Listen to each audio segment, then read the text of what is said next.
हाँ जी। Hello students, स्वागत है आप सभी का बंसल क्लासेस के इस ऑनलाइन प्लेटफॉर्म पर।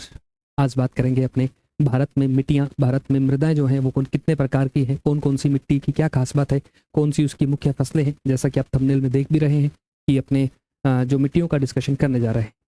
उम्मीद करता हूँ आप सभी बेहतर होंगे और स्वास्थ्य और पढ़ाई दोनों ही आपके अच्छे होंगे और आप निरंतर रूप से पढ़ाई कर भी रहे होंगे। चलिए बात करते हैं अपने। सबसे पहले तो मैंने आपको एक चीज़ बताई थी कि हमेशा ऑनलाइन का लाभ उठाने के लिए आपको नोट्स बनाना ज़रूरी है। अगर आप चाहते हैं कि ऑनलाइन में ऑफलाइन की तरह फील आए या ऑफलाइन की तरह ही हम लाभ उठा पाएँ ऑनलाइन का, तो उसके लिए आपको प्रॉपर नोट्स बनाने होंगे और बार बार उन नोट्स को पढ़ना होगा। तब जाकर ही आपको ऑनलाइन में इतने सस्ते दामों पे आपको इतना अच्छा जो है वो लाभ मिल सकता है ना। चलिए शुरू करें।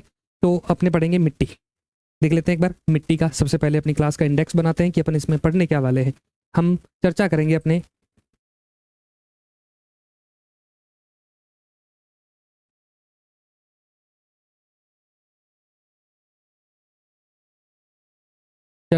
कि मिट्टियाँ कौन कौन सी हैं, उनका डिस्कशन करेंगे।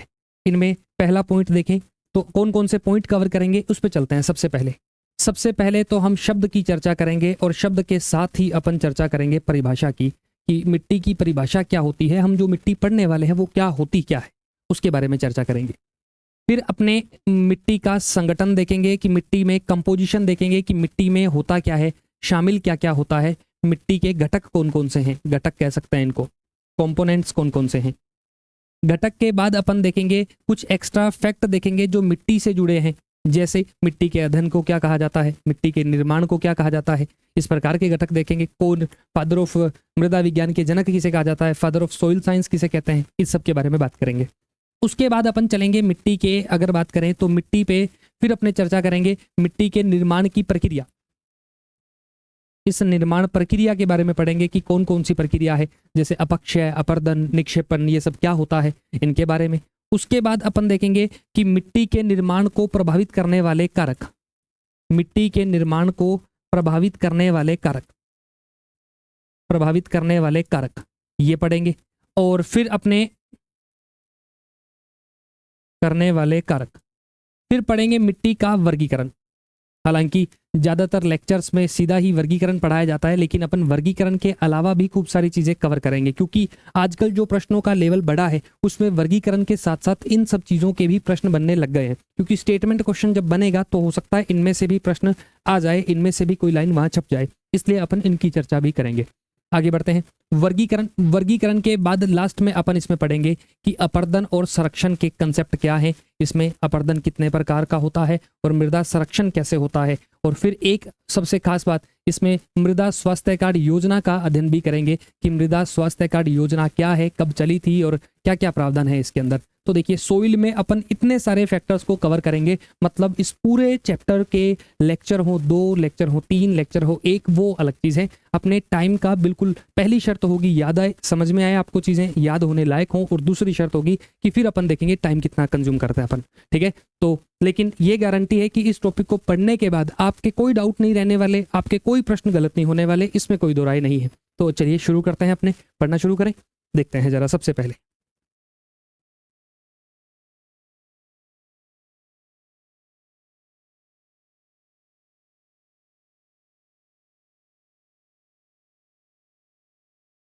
मृदा, सोइल। सोइल जो बना है ये लेटिन भाषा के शब्द से बना है। लेटिन भाषा का एक शब्द है सोलम। लेटिन भाषा के शब्द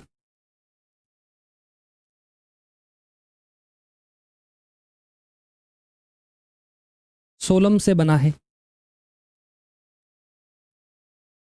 जिसका अर्थ होता है फर्श। जिसका अर्थ क्या होता है, फर्श। तो अर्थ होता है फर्श, उससे बना हुआ है ये। एक तो ये ध्यान देंगे।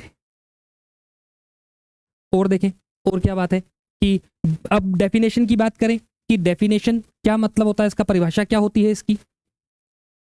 परिभाषा, डेफिनेशन क्या है, परिभाषा की बात करें तो इसकी परिभाषा होती है कि अपनी पृथ्वी की सबसे ऊपर वाली जो लेयर है, जिसे क्रस्ट कहते हैं, क्रस्ट मतलब पृथ्वी को क्रस्ट, मेंटल और कोर 3 भागों में बांटा जाता है कि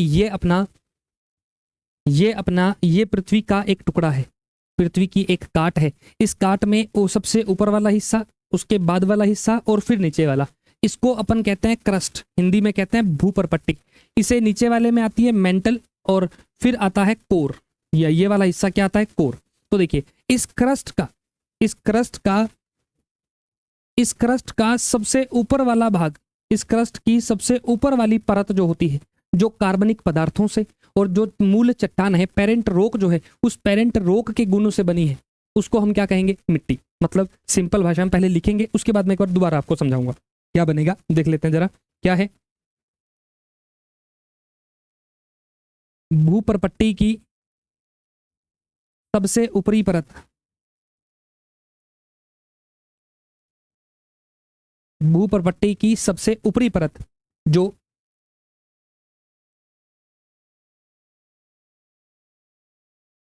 मूल चट्टानी चूर्ण व कार्बनिक पदार्थों जैसे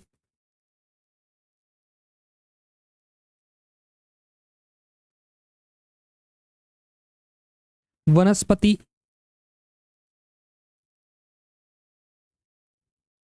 जीव जंतुओं के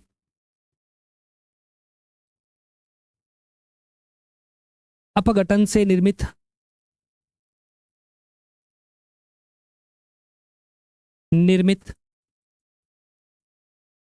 पदार्थों से उपजाऊ बनती है, मिट्टी कहलाती है, मृदा कहलाती है। क्या कहलाती है, मृदा कहलाती है। क्या परिभाषा हुई कि हमने इसकी ऊपरी परत, जिस परत पर चट्टानी चूर्ण, मूल चट्टानी चूर्ण बोले तो कि ये जो जमीन है जिस खनिज की बनी है, इस खनिज के कण और साथ में जीव जंतुओं के अपशिष्ट, वनस्पतियों के अवशिष्ट, उनके अपघटन से बनने वाले पदार्थों से बनी है, और जो उपजाऊ होती है वो क्या कहलाती है, मिट्टी कहलाती है, मृदा कहलाती है। तो ये मिट्टी की डेफिनेशन है। डेफिनेशन नहीं पूछी जाएगी आपसे, लेकिन आपको समझने के लिए चीजें जरूरी है। ठीक है, आगे बढ़ते हैं। मिट्टी के कंपोनेंट्स कौन कौन से हैं, मृदा के घटक कौन कौन से हैं, देखिए जरा।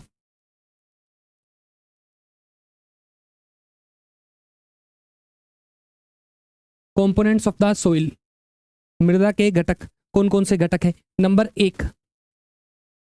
एक तो इसमें पाए जाते हैं खनिज पदार्थ, मिनरल्स पाए जाते हैं, और ये पाए जाते हैं 40 से 45%। अब आप कहोगे खनिज कौन कौन से, उदाहरण दो। उदाहरण है जैसे जिप्सम है, एक बायोटाइट खनिज होता है, बायोटाइट। एक क्वार्ट्ज है, बायोटाइट है, जिप्सम है। और अपने और बात करें तो इसमें एक लिमोनाइट है, एक डोलोमाइट है। ये सारे खनिज जो हैं, इन खनिजों से निर्मित होती है क्या, मिट्टी इन खनिजों से बनी होती है, तो उसमें ये खनिज पाए जाते हैं। दूसरा, उसमें कार्बनिक पदार्थ होते हैं, जैसे कार्बनिक पदार्थ बोले तो ह्यूमस होता है, और वो कितने परसेंट होता है, 5 से 10% तक इसमें ह्यूमस होता है। एक इसमें मृदा जल होता है, और एक इसमें मृदा वायु होती है।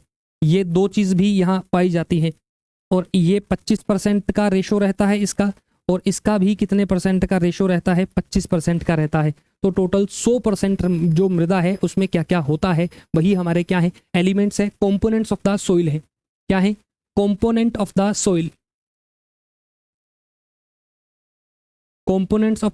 है, ये पाए जाते हैं। तो मृदा वायु है, मृदा जल है, इसमें खनिज है, और कार्बनिक पदार्थ है, ह्यूमस। अब आपके मन में आएगा कि ह्यूमस क्या बला है, हमें ह्यूमस नहीं पता क्या होती है। देखो, ह्यूमस का सिंपल एक मतलब होता है कि जब सड़े गले जीव जंतु, पेड़ पौधे की पत्तियां जो होती हैं, इनको जानवर खाते हैं, इनको जीव अपघटक जब खाते हैं और खाकर पोटी जो करते हैं, सिंपल भाषा में कहूँ, जो खाकर पोटी जो करते हैं, उसके बाद जो पदार्थ बनता है, काले कलर का कार्बनिक पदार्थ जो बनेगा, वो ह्यूमस कहलाता है। लिख देते हैं ह्यूमस क्या होता है, लिखो। प्रॉपर नोट्स बनाने हैं अपने को साथ साथ में, नोट्स ऐसे फॉर्म में होने चाहिए कि हमें इतने अरेंज्ड फॉर्म में नोट्स चाहिए जिसमें बस हेडिंग्स पढ़ो और आपको पूरा याद आ जाए, इस प्रकार के नोट्स का फॉर्मेट हमें चाहिए होगा। तो यहाँ ह्यूमस,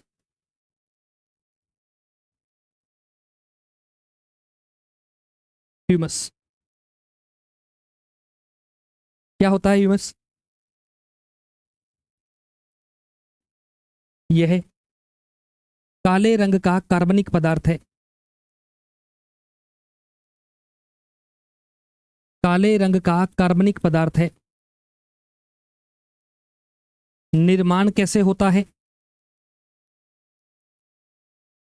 निर्माण कैसे होता है? इसका निर्माण होता है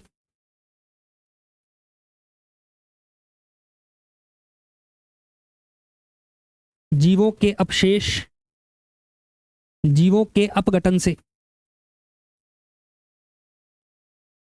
अपघटन से निर्माण होता है। और लाभ क्या होता है? उपजाऊपन, मिट्टी का उपजाऊपन बढ़ाते हैं। लाभ क्या होता है? मिट्टी का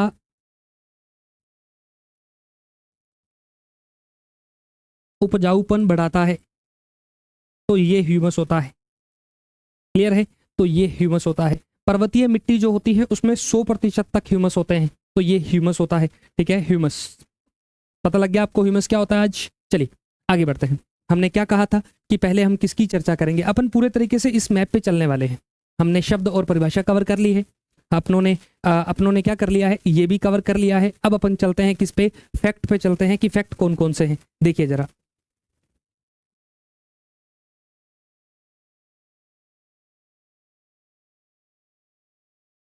मृदा संबंधी तथ्य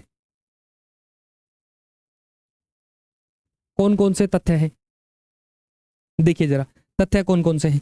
नंबर 1, सबसे पहले कि मृदा का अध्ययन क्या कहलाता है?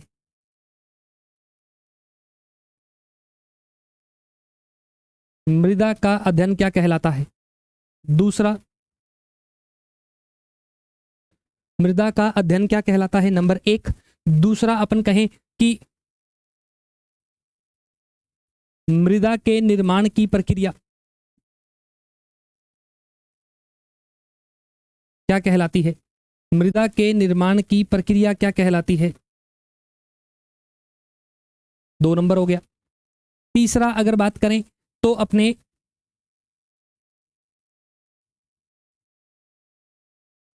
मृदा विज्ञान के जनक किसे कहा जाता है?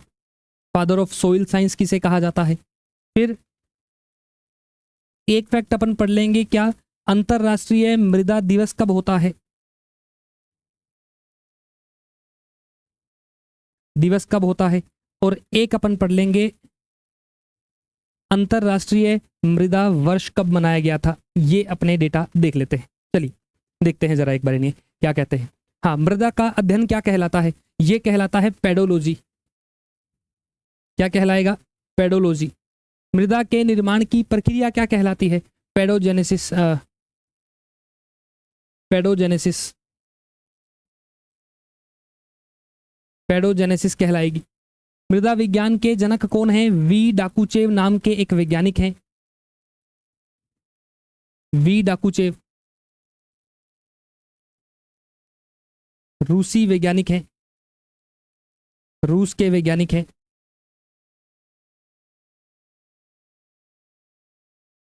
वी डाकुचेव ये रूस के वैज्ञानिक हैं, ये यहाँ होते हैं। आगे बढ़ते हैं और देखते हैं और क्या है। अच्छा, अंतर्राष्ट्रीय मृदा दिवस कब होता है? ये प्रतिवर्ष 5 दिसंबर को सेलिब्रेट किया जाता है। और अंतर्राष्ट्रीय मृदा वर्ष कब मनाया गया था? 2015 में अंतर्राष्ट्रीय मृदा वर्ष मनाया गया था। ये याद रखेंगे। इसके अलावा और क्या पढ़ सकते हैं अपन इसमें? एक अपने पढ़ेंगे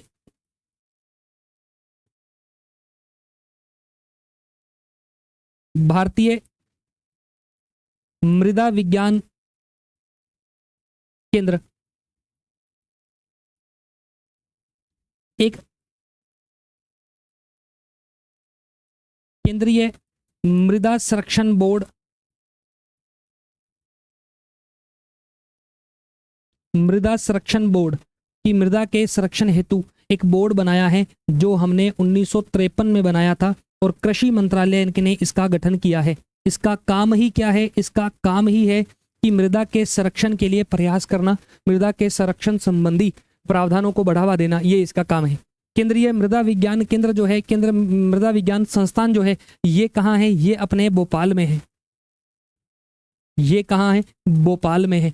तो ये मृदा से जुड़े कुछ फैक्ट हैं, अगर इनमें से प्रश्न बनेगा तो भी हमें दिक्कत नहीं होगी। लीजिए भैया, फैक्ट चाहिए तो फैक्ट से प्रश्न बना दे। एग्जामिनर से हम डरने वाले नहीं हैं, क्योंकि हम खूब सारे फैक्ट पढ़ने वाले हैं, खूब सारी चीज़ों को क्लियर करने वाले हैं, ठीक है ना। तो चलिए आगे बढ़ते हैं। मैप भी लाएंगे। मैप तब लिखेंगे जब अपन 8 प्रकार पढ़ेंगे, मिट्टी के 8 प्रकार पढ़ेंगे, लेकिन यहाँ मैप का कोई काम नहीं है। इसके बाद अपन मैप पे डिस्कशन करेंगे ना। चलिए मृदा संबंधी तथ्य हो गए साहब, ठीक है, हमारे तथ्य भी हो गए। अब अपन पढ़ेंगे निर्माण की प्रक्रिया।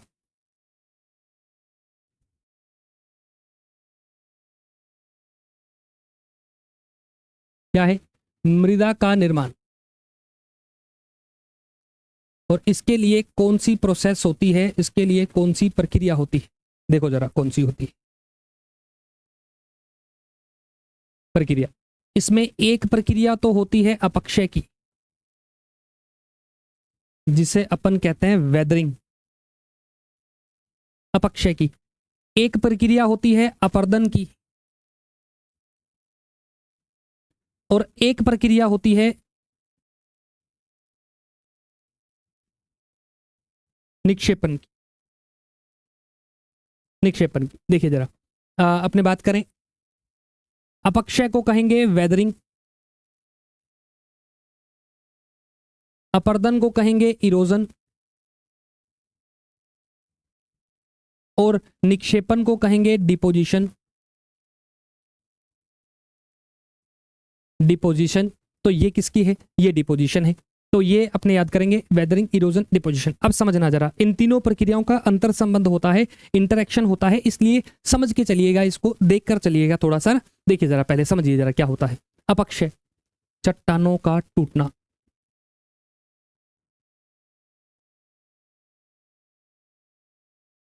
टूटना, चट्टानों का टूटना, क्रैकिंग ऑफ द रॉक्स, चट्टानों का टूटना। चट्टानें क्यों टूटेंगी?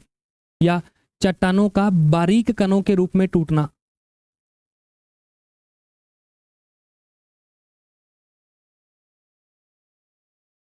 बारीक कणों में टूटना, जैसे वायु घर्षण हो जाए, उससे टूट जाएंगी। भूकंप के कारण कंपन हो जाए, तब चट्टानें भरभराकर टूट जाती हैं, कंपन होता है।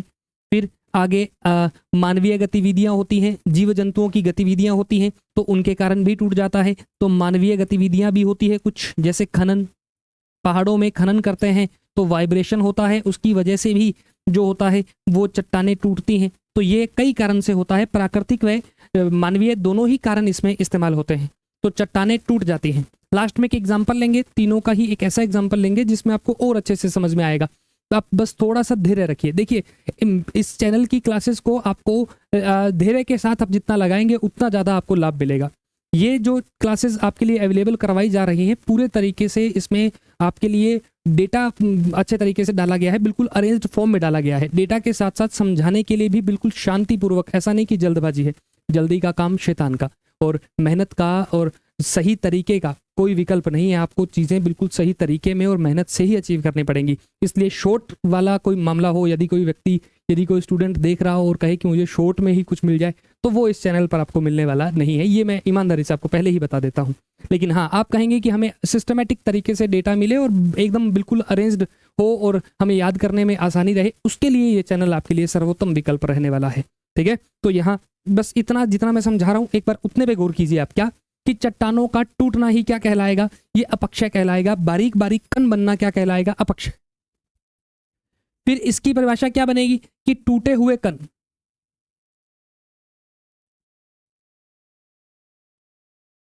टूटे हुए कणों का, टूटे हुए कणों का, टूटे हुए कणों का एक स्थान से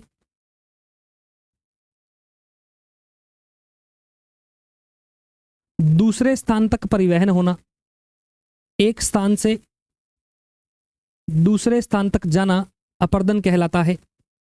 और ये अपर्दन या तो किससे होता है? जल से, जल अपर्दन, और एक होता है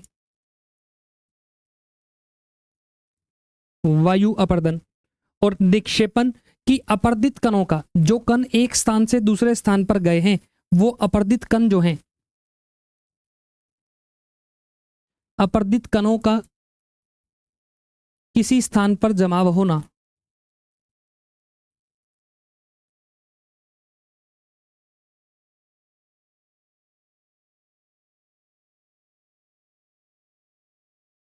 अपर्दित कणों का किसी स्थान पर जमाव होना, ये क्या कहलाता है? ये निक्षेपण कहलाता है।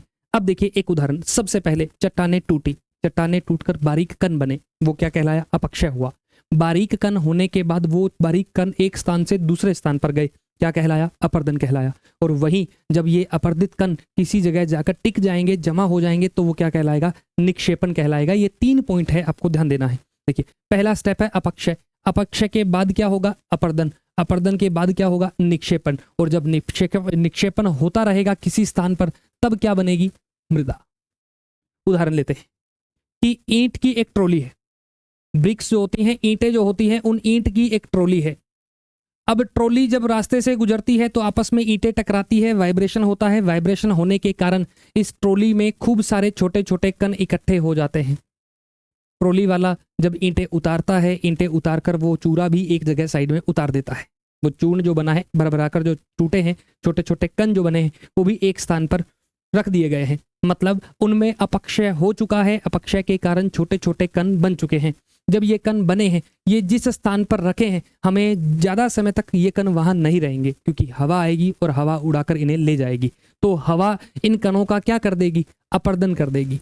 और बाद में ये कण कहाँ? किसी स्थान पर जाएंगे और क्या हो जाएंगे? जमा। जैसे अपने घरों में आपकी किताबें, जिन किताबों को आपने पिछले 2 महीने से हाथ नहीं लगाया है, उन पर क्या जम गई है? धूल जम गई है, रेत जम गई है। वो रेत क्या है? वो बाहर गली की जो हवा से उड़कर, हवा ने जो अपर्दन किया, वो आपके यहाँ आकर जमा हो गई है। तो वो आपकी किताबों पर क्या हो गया है? निक्षेपण हो गया है।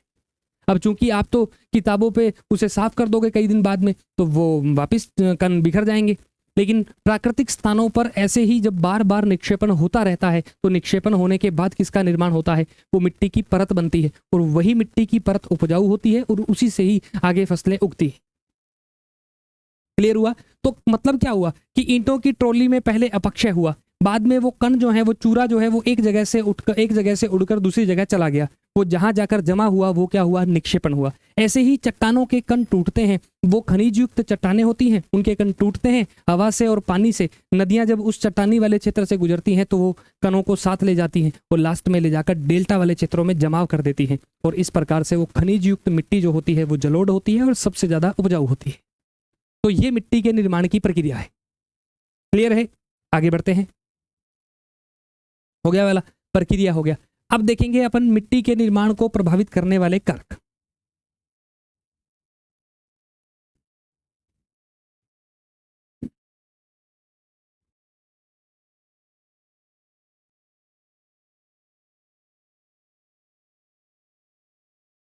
मिट्टी के निर्माण को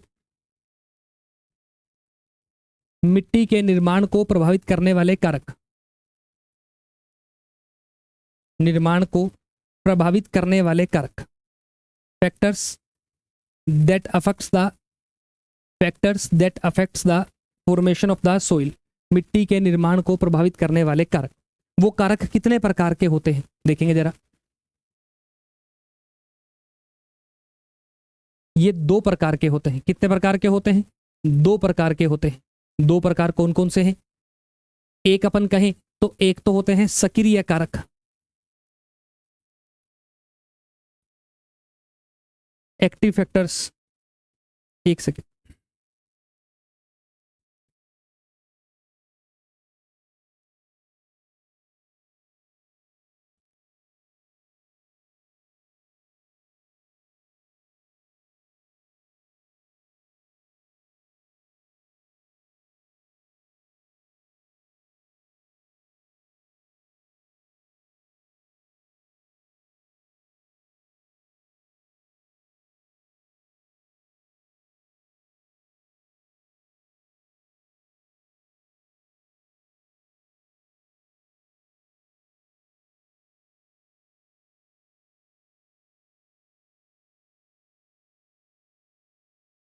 हाँ जी, सक्रिय कारक। एक होते हैं निष्क्रिय कारक।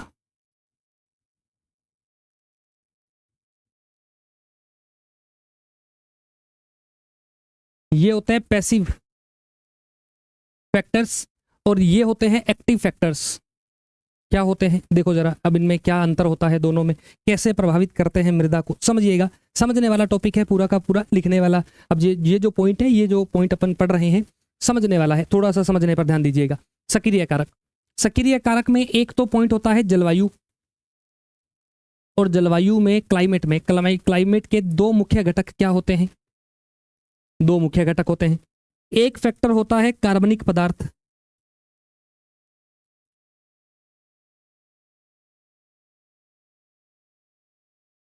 कार्बनिक पदार्थ। एक फैक्टर क्या होता है, कार्बनिक पदार्थ। जलवायु जो होती है ये तो या तो ताप होता है, तापमान होता है, और एक होती है वर्षा। और कार्बनिक पदार्थ में जैसे मैंने आपको बताया था ह्यूमस होता है, ह्यूमस। ह्यूमस दोनों की चर्चा करते हैं। देखा जरा, क्या बताया कि तापमान, अगर तापमान ज्यादा होगा, अगर तापमान अधिक होगा तो इससे जीवों की संख्या, जीवों की अपघटन की प्रक्रिया क्या होगी, तेज होगी, और अपघटन की प्रक्रिया से ह्यूमस ज्यादा बनेगा। एक ये पॉइंट है। तो एक तो तापमान का ह्यूमस से संबंध होता है कि तापमान कैसे ह्यूमस को प्रभावित करता है, ठीक है। दूसरा, तापमान जब होगा तो इससे मिट्टी में नमी का अभाव होगा, कि जहां तापमान ज्यादा है, जैसे मरुस्थल है, मरुस्थल वाले क्षेत्रों में तापमान ज्यादा होगा। जब तापमान ज्यादा होगा तो पानी वाष्पीकरण क्या होगा, ज्यादा होगा, जिससे मिट्टी में नमी का अभाव होगा। तो यहाँ तापमान ज्यादा है, अगर तापमान अधिक हुआ तो वाष्पीकरण क्या होगा, ज्यादा होगा, और इससे मिट्टी में नमी क्या होगी, कम होगी, और इससे शुष्क व मरुस्थलीय मृदा का निर्माण होगा। शुष्क मृदा बनेगी, मृदा बनेगी, शुष्क मृदा होगी। वर्षा की बात करें तो वर्षा में क्या होगा, देखिए जरा, वर्षा में अगर वर्षा ज्यादा होगी, अधिक होगा, तो यहां निक्षालन प्रक्रिया होगी, निक्षालन प्रक्रिया होगी। निक्षालन प्रक्रिया का मतलब होगा कि यहां लीचिंग होगी, लीचिंग। और लीचिंग क्या होती है, लीचिंग क्या होती है कि जब पानी ज्यादा बरसता है तो पानी जमीन में ज्यादा जाएगा और एक बार कुछ समय के लिए ऊपर ठहरेगा। आज किसी क्षेत्र में पानी, बारिश ज्यादा हुई तो वहां उस क्षेत्र में ऊपर की सतह पर पानी कुछ समय के लिए ठहरेगा और धीरे धीरे क्या करेगा, नीचे जाएगा। तो जब वो धीरे धीरे पानी जमीन में जाएगा तो मिट्टी की ऊपरी परत में जो भी घुलने वाले खनिज जो होंगे, जैसे सिलिका हुआ, चूना हुआ, ये घुलने वाले खनिज जो होंगे, ये घुलने वाले खनिज यूं के यूं नीचे चले जाएंगे। तो मिट्टी में उन तत्वों की अधिकता हो जाएगी, जो तत्व क्या रहेंगे, जो तत्व जल में घुलेंगे नहीं, उन तत्वों की अधिकता हो जाएगी। तो ये निक्षालन वाली प्रक्रिया होती है, लीचिंग प्रोसेस ज्यादा होती है। जैसे लेटेराइट मिट्टी, लेटेराइट मिट्टी का निर्माण ज्यादा होगा तो ये वर्षा प्रभावित करती है। लीचिंग प्रोसेस क्या होगी, अधिक होगी, और जिससे लेटेराइट मिट्टी का निर्माण होगा। जिससे किस मिट्टी का निर्माण होगा,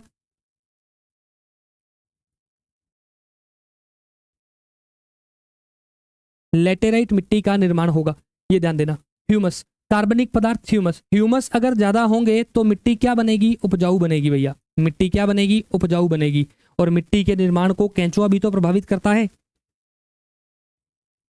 केंचुआ भी तो प्रभावित करता है। अर्थवॉर्म, अर्थवॉर्म मतलब अर्थवॉर्म जो होता है किसान का मित्र कहा जाता है, ये भी मिट्टी में क्या करता है, ये मिट्टी में केशिकत्व की प्रक्रियाओं को तोड़ता है, हल वाला काम करता है। इस वजह से केंचुआ भी तो किसान का मित्र कहा जाता है। निष्क्रिय कारक, निष्क्रिय कारक में देखिए पैसिव फैक्टर्स जो होते हैं इनके अंदर एक काम करता है क्या, सबसे पहले अपन पढ़ेंगे पेरेंट रॉक।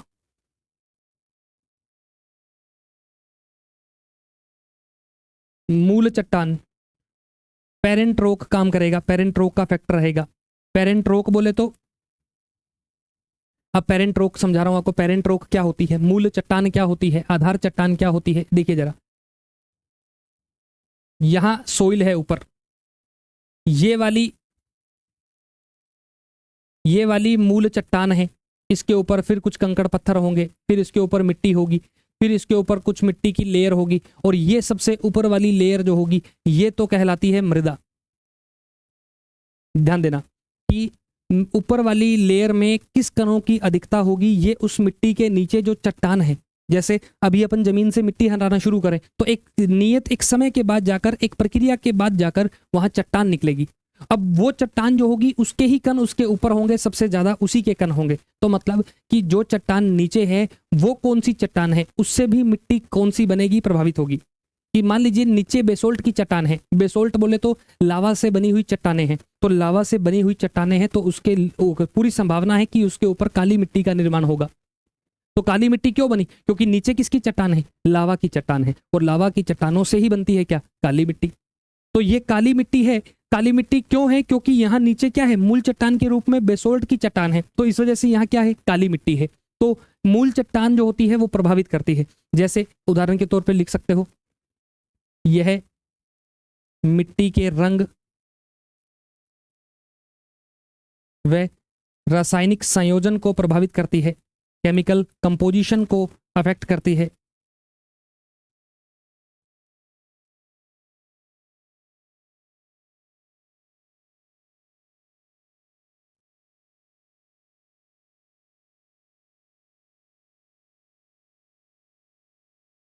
रासायनिक संयोजन को प्रभावित करती है।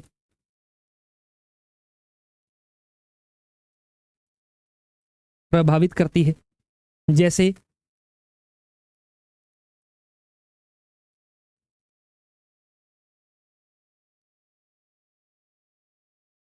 जैसे बेसोल्ट चट्टानों से काली मिट्टी का निर्माण होना।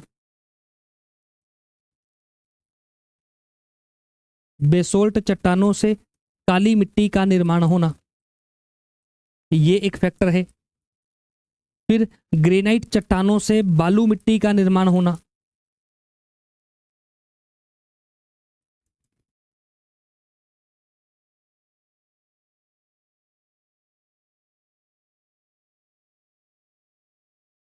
बालू मिट्टी का निर्माण होना, बालू मिट्टी का निर्माण होना, ये सब फैक्टर किस में काम करेंगे, ये मूल चट्टानों वाला फैक्टर है। दूसरा, ए के अलावा बी देखते हैं। अभी निष्क्रिया में कुल 4 फैक्टर पढ़ते हैं अपन, एक पढ़ चुके हैं, 2 और पढ़ते हैं। देखिए बी कौन सा है, बी फैक्टर कौन सा है, बी फैक्टर है समय।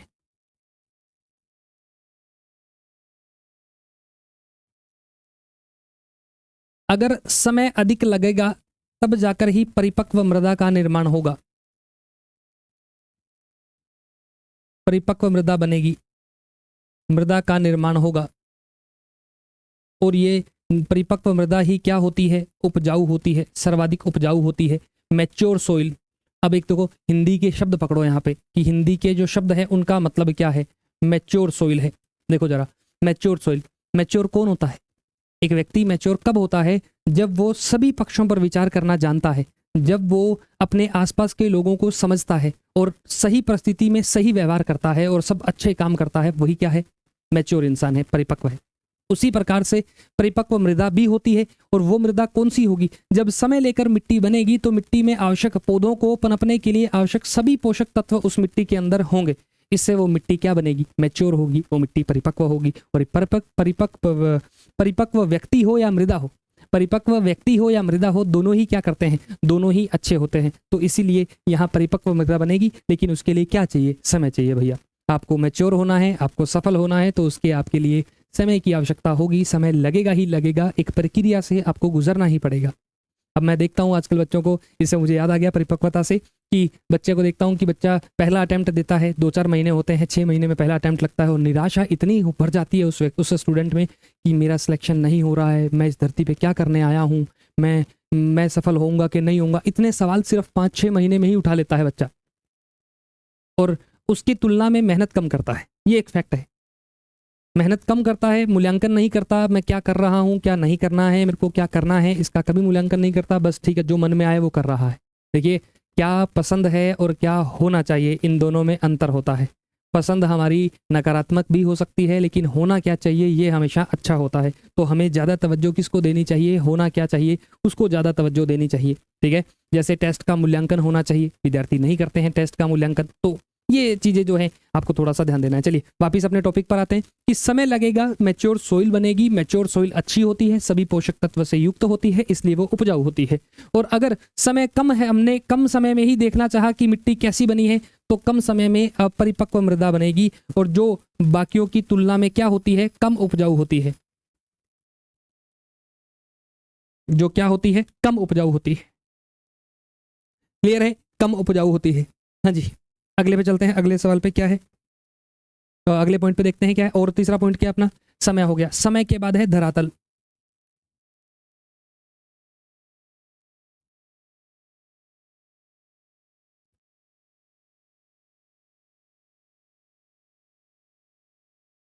उच्चावच, धरातल या उच्चावच। देखिए जरा, धरातल या उच्चावच का क्या मतलब होता है कि धरातल या उच्चावच ढलान, ढलान, ढलान अगर अधिक होगी या ढलान तीव्र होगी, ढलान अगर अधिक होगी, ढलान अगर तीव्र होगी तो उससे जो मिट्टी बनेगी अधिक तीव्र होने की स्थिति में, अधिक तीव्र होने की स्थिति में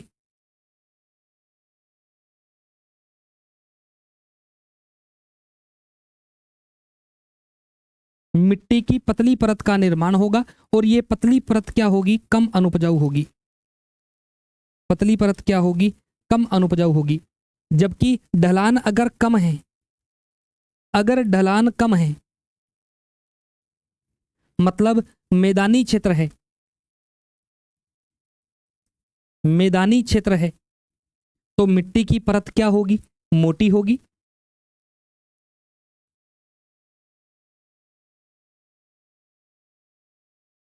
मिट्टी की परत मोटी होगी और मिट्टी क्या होगी, उपजाऊ होगी, उपजाऊ होगी। क्लियर है, तो ये ढलान है। जैसे ये मैदान है, ये पहाड़ी क्षेत्रों में होगा। ये कहाँ होगा, ये पतली परत कहाँ होगी, ये पहाड़ी क्षेत्रों में होगी। जबकि उत्तर के मैदान जो हैं भारत में, वहां कैसे मिलेगी, ये वाली मिलेगी। जैसे जलोढ़ मिट्टी के मैदान, उत्तर के मैदान में जलोढ़ मिट्टी है और जलोढ़ मिट्टी में गंगा के मैदानों में 2000 मीटर से भी अधिक मोटी परत पाई जाती है। मतलब वहां पे 2 किलोमीटर जितनी जो परत है, तो वो कैसी परत है, मोटी परत पाई जाती है, क्योंकि वहां मैदान है। और ढलान वाले इलाकों में मिट्टी की परत पतली होगी, जबकि मैदानों में मोटी होती है। आगे बढ़ते हैं। अब इसका डी पॉइंट यही लिख लेते हैं। लास्ट पॉइंट बचा है इसका डी, वही यही लिख लेते हैं। क्या, मानवीय गतिविधियां, ह्यूमन एक्टिविटीज। मानवीय गतिविधियां कौन कौन सी हैं, देखिए जरा कि अत्यधिक,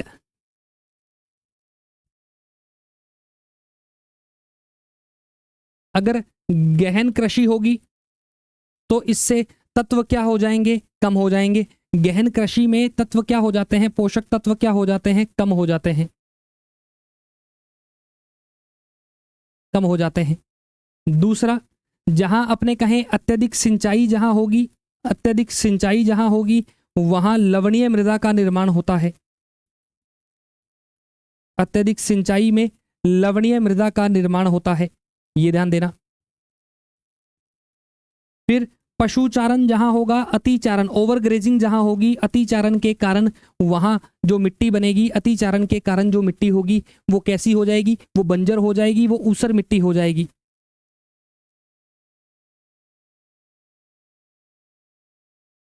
ऊसर मिट्टी हो जाएगी।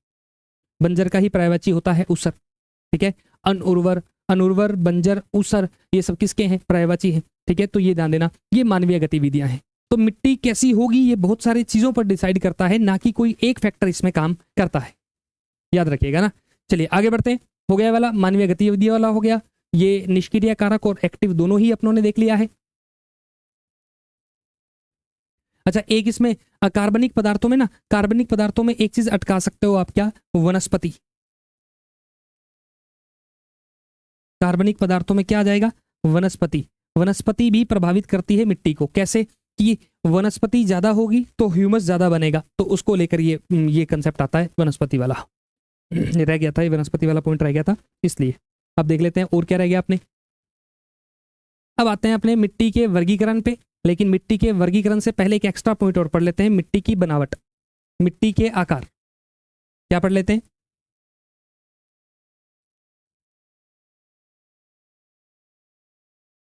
मिट्टी की बनावट,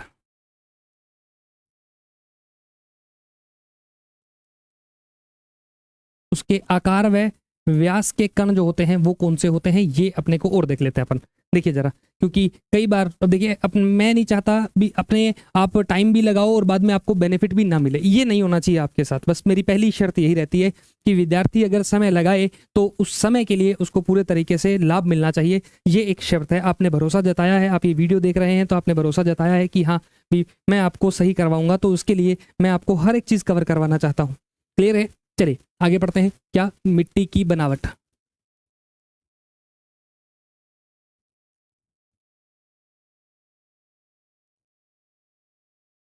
मिट्टी की बनावट, उसका आकार और व्यास जो है, आकार और व्यास जो है वो क्या होता है उसके बारे में चर्चा करेंगे। मिट्टी की बनावट, आकार और व्यास। ए पहला फैक्टर है एक, बजरी, जिसे अपन कहते हैं ग्रेवल। ग्रेवल। बजरी के बाद होती है बी, बजरी के बाद होता है क्या इसमें, बजरी के बाद होता है बालू।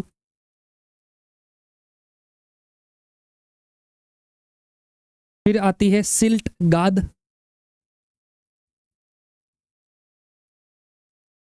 सिल्ट और गाद के बाद जो है वो आता है अपने बजरी, बालू, गाद, और गाद के बाद आता है अपने क्ले, मृतिका। हिंदी में कहते हैं क्ले को मृतिका, मृतिका। लेकिन मृतिका की बजाय क्ले शब्द ज्यादा पॉपुलर है। आजकल आता है बच्चों के गेम खेलने का भी क्ले आता है, बच्चे को क्ले ला के दे दो, वो अपने आप ही तोड़ मरोड़ के कुछ ना कुछ बनाता रहता है, तो वो जो होता है वो वाला। ये सैंड है। चलिए, आकार क्या है? सबसे बड़ा आकार होता है बजरी का। सबसे बड़ा आकार किसका होता है? बजरी का सबसे बड़ा आकार होता है, और ये होता है अपने 2 से 5 mm के बीच में। किसके बीच होता है? 2 से 5 mm के बीच में किसका आकार होता है? बजरी का। देख लीजिए क्या प्रश्न बनेगा, इनमें से चारों नाम दे देगा और कहेगा कणों के आकार के आधार पर इनको क्रम में लगाइए। तब इसको आपको ये डायग्राम याद आना चाहिए कि हाँ हमने ऐसा कुछ बनाया था। तो वो कौन कौन सा था देख लीजिए जरा इसमें एक बार, कि मिट्टी में अपने 2 से 5 mm वाला हो गया। उसके बाद 0.2 से 2 mm के कण जो होते हैं वो किसके होते हैं? वो अपने होते हैं अपने बालू मिट्टी के कण होते हैं। जबकि गाद वालों का साइज क्या होता है? गाद वाले जो होते हैं इनका साइज होता है 0.02 से 0.02 mm तक होता है। और क्ले का साइज क्या होता है? क्ले का साइज होता है 0.002 mm से कम का साइज जो होगा, कम का व्यास जो होगा, कम का व्यास जिन कणों का होगा वो कण क्या होंगे? वो आएंगे क्ले में। तो ये इसका एक साइज रहता है, ये इसका एक पॉइंट रहता है कि आपको 0.2 से 5 mm के बीच में, 0.02 से 2 mm के बीच में, जबकि 0.002 से लेके 0.02 mm के बीच में, जबकि 0.002 mm है। ये साइज आपको याद करना ही पड़ेगा, या साइज नहीं भी करें तो कम से कम ये तो याद रखिएगा ही कि इनका क्रम क्या होता है, व्यास के आधार पर इनका क्रम क्या होता है, ये आपको ध्यान देना पड़ेगा। क्लियर है? चलिए आगे बढ़ते हैं। हो गया वाला बनावट वाला हो गया। अब पढ़ते हैं मिट्टी का वर्गीकरण, कि मिट्टी का वर्गीकरण क्या है।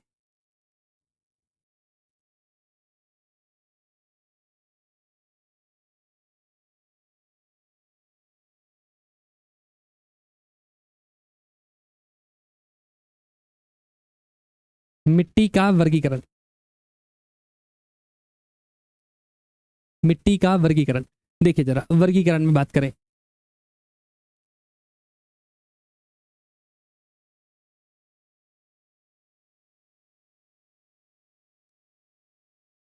एक तो आप पढ़ोगे किसके आधार पे? पीएच के आधार पे, पावर ऑफ हाइड्रोजन, पीएच के आधार पर।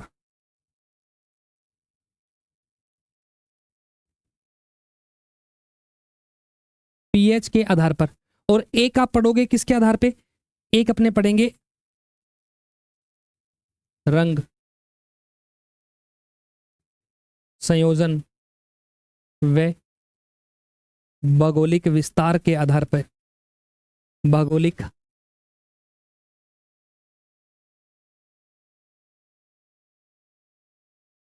विस्तार के आधार पे।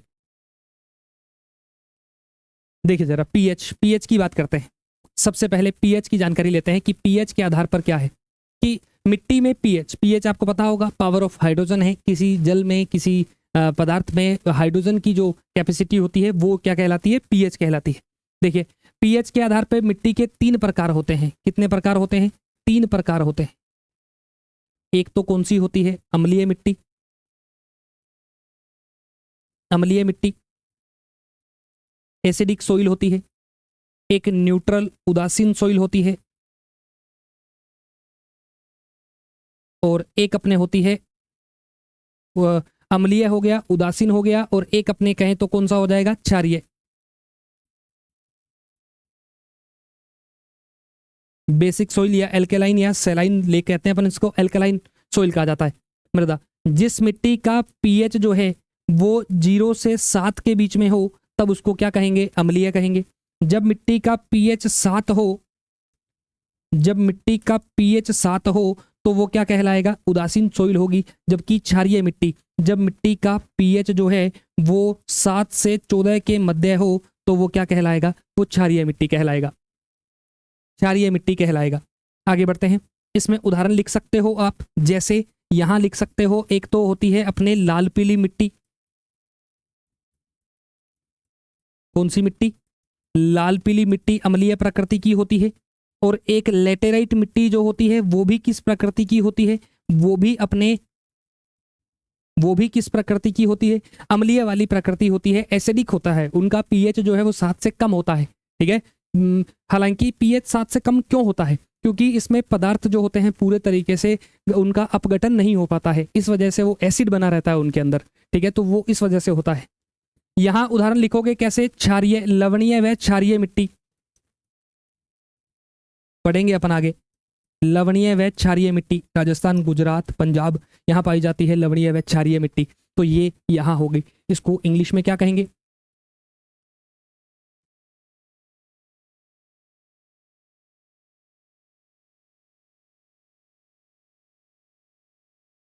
Alkaline soil. अब इसमें एक नोट लगाएंगे अपन, क्या कि गुड सोइल किसे कहा गया है?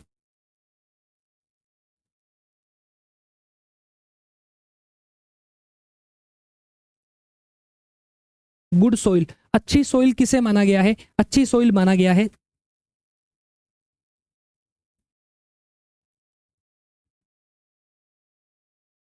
जिसका पीएच 6 से 7.5 के बीच होगा, वो उसको गुड सोइल माना गया है, अच्छी मिट्टी जो है वो माना गया है। यहां ध्यान देंगे ये वाला। आगे बढ़ते हैं। ये वर्गीकरण की बात करें, इस वर्गीकरण में देखें तो ये वर्गीकरण किया है आईसीएआर ने। ये वर्गीकरण किसने किया है? आईसीएआर ने वर्गीकरण किया है। दूसरा, इसमें अगर बात करें तो कुल कितने प्रकार की मिट्टी बताई है, कब किया है? 1986 में वर्गीकरण किया है, 1986 में।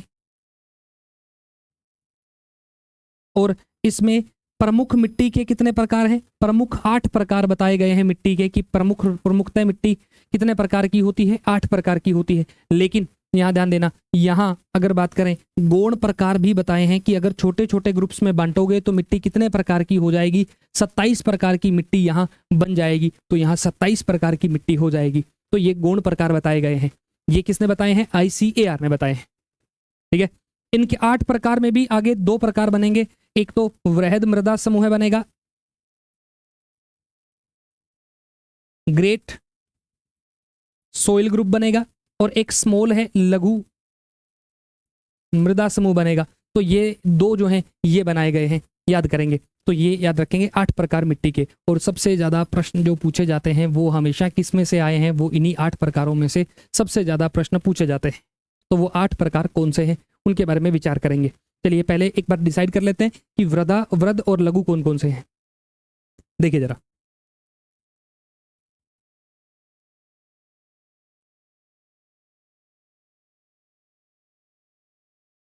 मृदा के 8 प्रकार।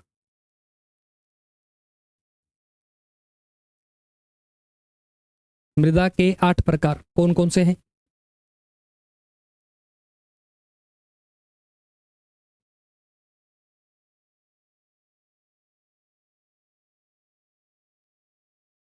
वृहद मृदा समूह है, और एक अपनों ने कहा था कि एक होगा इसमें लघु मृदा समूह है। ये होंगे इसमें। हाँ जी। आगे देखें, इसमें अगर बात करें वृहद मृदा समूह है, इसमें कितनी है, 4 मिट्टियां हैं, और इसमें भी कितनी मिट्टियां हैं, 4 मिट्टियां हैं। तो ये 4 कौन कौन सी हैं? नंबर 1 सबसे पहले है जलोढ़ मिट्टी, जलोढ़ मृदा, एलुवियल सॉइल, एलुवियल सॉइल। दूसरा है लाल पीली मिट्टी, जो आयरन ऑक्साइड के कारण लाल होती है, गीली होने पर इन्हें पीली दिखाई पड़ती है, इसलिए लाल पीली मिट्टी कहा जाता है। तो ये रेड येलो सॉइल है, रेड येलो सॉइल है। तीसरी मिट्टी जो होगी वो होती है अपने काली मिट्टी, काली मृदा, ब्लैक सॉइल है, ब्लैक सॉइल है। और एक अपने चौथा जो होगा वो अपने हैं, चौथी मिट्टी जो है वो अपने हैं कौन सी, लेटेराइट मिट्टी है।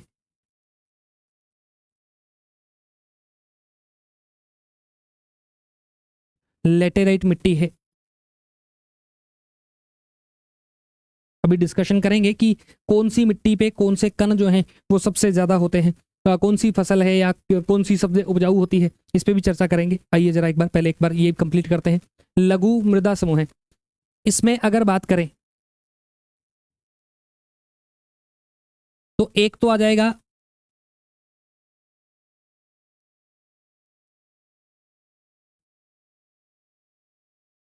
पर्वतीय ओब्लिक वन मिट्टी, फिर इसमें एक आ जाएगा पर्वतीय वन मिट्टी के अलावा अगर बात करें तो एक इसमें आ जाएगा शुष्क व मरुस्थलीय,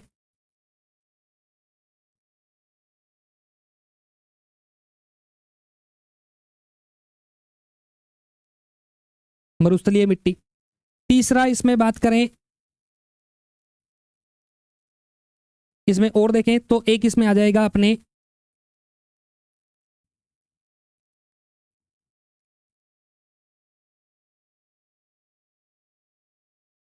लवणीय व क्षारीय मिट्टी, और एक यहां अगर देखें तो एक अपने पॉइंट आ जाएगा कौन सा,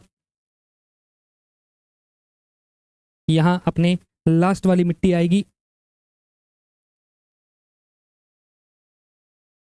लास्ट वाली मिट्टी जो आएगी वो आएगी अपने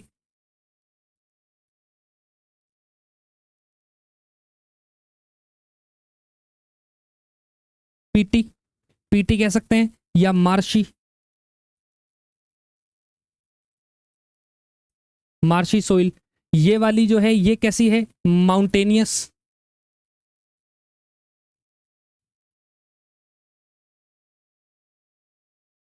या फॉरेस्ट सोइल है। ये वाली कौन सी है, ये एरिड है, और या कह सकते हैं डेजर्ट सोइल है। और ये वाली कौन सी है, ये सेलाइन है, या फिर कह सकते हैं एल्केलाइन है। ये वाली टोटल 8 प्रकार की मिट्टियां भारत में पाई जाती हैं। इन मिट्टियों पे अपन डिस्कशन करेंगे। अब एक चीज रह गई इसमें, आप एक चीज जो आपके शब्द में आप जहन में हो सकती है वो क्या है, ये ICAR आपके जहन में हो सकता है कि ICAR क्या है, हमें ये नहीं पता लगा फुल फॉर्म क्या है। देखो जरा, ICAR एक संस्था है जो बनी थी 16 जुलाई 1929 को। कब बनी थी, 16 जुलाई 1929 को बनी थी, और कहाँ, नई दिल्ली में इसका गठन किया गया था। ये भारत में कृषि के संबंध में रिसर्च करने वाली सर्वोच्च संस्था है। कृषि में सबसे ज्यादा रिसर्च कौन करता है, ICAR ही करता है। और ICAR की फुल फॉर्म क्या है वो मैं यहां लिख रहा हूं,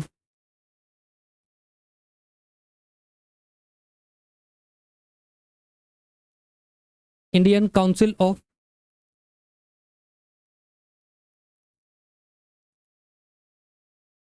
Indian council of agriculture research, Indian council of agriculture research, ये इसका ICAR जो है ये इसका फुल फॉर्म है ICAR का, भारतीय कृषि अनुसंधान परिषद है। ठीक है, तो इसके बारे में ये था अपना अपने 8 मिट्टियों के प्रकार। अब अपन शुरू करेंगे एक एक करके डिस्कशन इसका कि जलोढ़ मिट्टी कौन सी होती है, क्या विशेषताएं होती हैं, लेकिन ये अपने पढ़ेंगे अगली क्लास में। कंप्लीट हो गया पहले वाला अपना पोर्शन हो गया। अब मिट्टियों की चर्चा करेंगे, वो अपन करेंगे अगली क्लास में, जिसमें शुरू से शुरू करेंगे कि जलोढ़ मिट्टी क्या होती है, कैसे बनती है, किसकी अधिकता, किसकी कमी, कौन सी फसलें कहाँ कहाँ विस्तार है, मुख्य विशेषताएं क्या हैं। तो एक पैटर्न बनाएंगे, अपन ने एक पैटर्न बना रखा है कि मिट्टियों को पढ़ा कैसे जाना चाहिए, वैसे उसी फॉर्मेट में मिट्टियों को पढ़ते हुए चलेंगे। ठीक है, ये था अपना आज का लेक्चर जिसमें अपनों ने मिट्टी से जुड़ी हुई बातें करी हैं। अगले लेक्चर में अपन मिट्टियाँ पढ़ेंगे, उससे जो भी है देखते हैं कल क्या कितना पढ़ पाते हैं अपन। तो कल की क्लास में बात करते हैं मिट्टियों के बारे में। आज के लिए इतना ही। Thank you so much. बने रहे बंसल क्लासेस के साथ। अगर आपको लगा हो कि हाँ भाई थोड़ा बहुत हमारे लिए उपयोगी है, चैनल अच्छा है, ठीक है, हमें समझ में आ रहा है, तो चैनल को सब्सक्राइब करते हुए जाइएगा और साथ में अपने जो साथी मित्र जो हैं उन्हें भी इसके बारे में बताइएगा। ठीक है, मिलते हैं कल। Thank you so much.